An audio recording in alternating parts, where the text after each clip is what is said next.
बहरहाल अब जरा मैं आपको मनोज्ञा के पास लिए चलता हूं। मेरी एक और सहयोगी इस वक्त कुंभ मेला क्षेत्र से मेरे साथ जुड़ गई हैं। मनोज्ञा, आप जहां पर मौजूद हैं वो कॉरिडोर का हिस्सा है जहां से अखाड़े के साधु संत गुजरेंगे।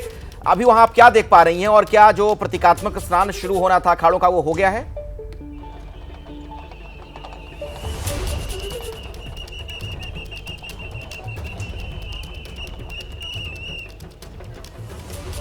शुरू होगा और उसके लिए कतारबद्ध तरीके से सबका अपने अपने अखाड़ों से बाहर आना शुरू हो चुका है। जैसे मिसाल के तौर पर पंचायती अखाड़ा श्री निरंजनी के जितने भी यहाँ पर सदस्य हैं या फिर गुरुजन हैं वो सब बाहर आना शुरू हो चुके हैं। श्रवणनाथ मठ हरिद्वार है तो वहीं दूसरी ओर आपको एक प्रयागराज का भी आपको एड्रेस दिख जाएगा।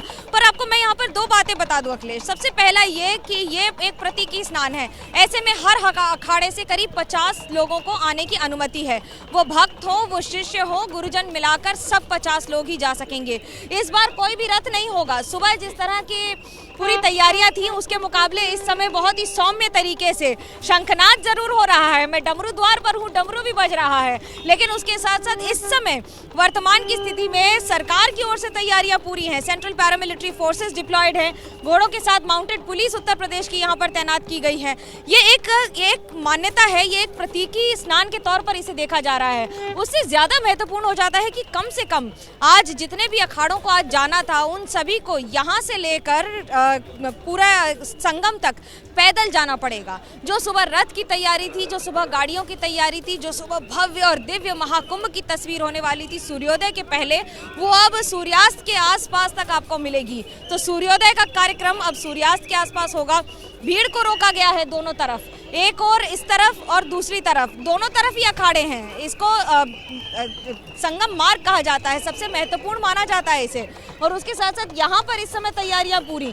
नागा साधु आपको दिख जाएंगे, निरंजनी अखाड़े के लोग दिख जाएंगे आपको, वहाँ के सबकी सभी सदस्य। मन बड़ा विचलित हो रखा है। मैंने जिन साधुओं से बात की उनका कहना है कि जो सुबह हुआ उससे हम विचलित हैं, इसलिए हमारे लिए भी ये एक सौम्य तरीके से सिर्फ एक प्रतीकी स्नान होगा, क्योंकि एक ऐसा विधि विधान है जो हजारों वर्षों से चलता चला आ रहा है। ऐसे में इसे रोकना प्रशासन अपनी तरफ मुस्तैद है, तो वहीं दूसरी ओर सभी धार्मिक गुरुओं का ये कहना है, ये मानना है यहाँ से जुड़े, अखाड़ों से जुड़े, कि हमें जाना ज़रूर है। भले ही बड़े जो संत हैं जिनके नाम के पीछे बहुत सारी भीड़ आती है वो इस समय हो सकता है शामिल ना हो। हर अखाड़े से हर गुरुजन शामिल नहीं हो रहे हैं। ये इसलिए क्योंकि उनकी दिनचर्या फिक्स रहती है और आज क्योंकि एक बहुत बड़ा दिन है, बहुत महत्वपूर्ण दिन है, तो ऐसे में ये ध्यान में रखा जा रहा है कि बड़े बड़े साधु महात्माओं को ये ऑप्शन दिया गया है कि वो इसमें सम्मिलित हो सकते हैं या नहीं भी हो सकते हैं। रथ तो आपको लगे मिलेंगे, लेकिन रथ चलेगा नहीं, सिर्फ एक ही रथ जाएगा यहाँ से लेके कुंभ तक, यानी कि संगम तक जाएगा। और ये एक प्रतीकी स्नान के तौर पर देखा जा रहा है। अभी भी अमृत बेला चल रही है। शाम को करीब 6:30-7 बजे तक अमावस्या का मुहूर्त है, जो कि सूर्योदय तक का मुहूर्त होता है। और उसके साथ साथ आज जो यहाँ पर लोग आपको दिख रहे हैं, अब आपको मैं चाक चौबंद व्यवस्था भी जरा दिखा दूँ, जिसमें सेंट्रल पैरामिलिट्री फोर्सेस डिप्लॉयड है। पूरी तरह से रोक दिया गया है इस इलाके में। आपके पीछे एक साधु हैं जो डमरू बजा रहे हैं, जरा उनसे बात करिए ना मनोज्ञा।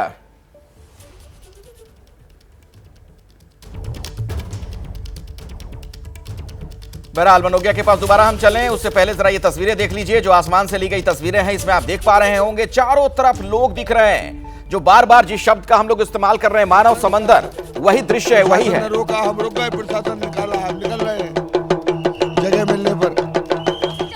साधु संत यहाँ पर मौजूद हैं, बहुत सारे महामंडलेश्वर मौजूद हैं, गुरुजन मौजूद हैं। आज जो सुबह प्रतीकी स्नान होना था और अब जो हो रहा है,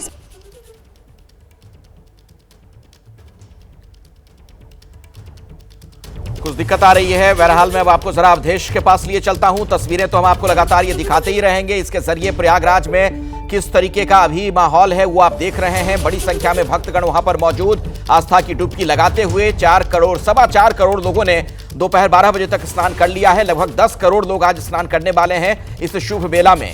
अवधेश, अब तक आपके पास कुछ और जानकारी मिल पाई हो और वहां आसपास क्या आप देख पा रहे हैं? कुछ लोगों से अगर आप बातचीत भी कर पाए तो जरा दिखाइएगा। बिल्कुल तस्वीरें दिखा देते हैं अखिलेश। देखिए ये तस्वीरें हम दिखा रहे हैं, महाकुंभ का स्नान चल रहा है, लेकिन लगातार प्रशासन की तरफ से जो अपीलें हो रही हैं कि आप लोग स्नान करें, घाट खाली करें, तो लोग घाट खाली कर रहे हैं। और दूसरी तस्वीर एक मैं दिखाना चाहता हूँ, मौनी अमावस्या और मकर संक्रांति के बीच का अंतर बताना चाहता हूँ मैं। ये मौनी अमावस्या का स्नान सबसे बड़ा होता है और मकर संक्रांति के दिन ये जो क्षेत्र मैं दिखा रहा हूँ, यहाँ पर शाम तक पैर रखने की जगह नहीं थी। ये इलाका भी पूरा भरा हुआ था, खचाखच भरा हुआ था।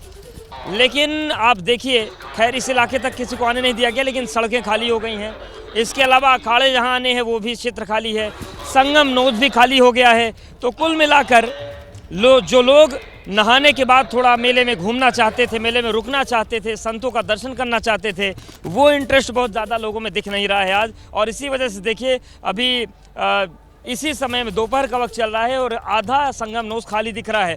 ऐसी तस्वीर मौनी अमावस्या पर दिख जाए, अपने आप में ये आश्चर्य है कि यहाँ पर आप ज़मीन दिख रही है, ऐसा होता नहीं है, ज़मीन दिखती नहीं है। और दूसरी तरफ अखाड़ों का इंतज़ार चल रहा है, लेकिन जैसा कि मनोज्ञा बता रहे हैं कि वहाँ से अखाड़े जब क्रमबद्ध होकर निकल रहे हैं तो समय लगेगा। तो कुल मिलाकर सुरक्षा व्यवस्था है और इसके अलावा तमाम चर्चाएं हैं लोगों के बीच इस पूरी सुबह की घटना को लेकर।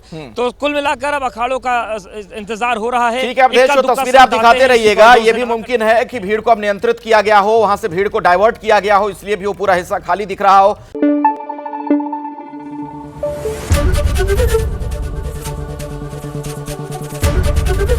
एबीपी न्यूज आपको रखे आगे।